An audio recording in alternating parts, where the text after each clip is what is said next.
Hello friends, welcome back to my channel Kittu's किचनमध्ये तुमचं स्वागत आहे.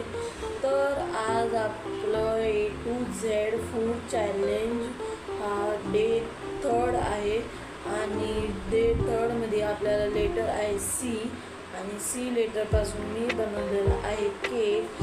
तर केक हा मी बनवलेला आहे स्ट्रॉबेरी फ्लेवरचा आणि थोडंसं स्ट्रॉबेरी फ्लेवर म्हणजे माझ्याकडं क्रीम नव्हती म्हणून हा केक थोडासा जुगाडू बनवलेला आहे.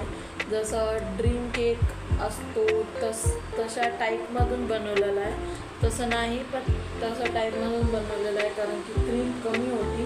आणि तुम्हाला हे केक कसा वाटला, तुम्हाला रेसिपी कशी वाटली ते प्लीज कमेंट करून सांगा. आणि हा केक खूप छान टेस्टी सॉफ्ट मस्त होता, छान होता. बाय, लाईक अँड सबस्क्राईब करून जावे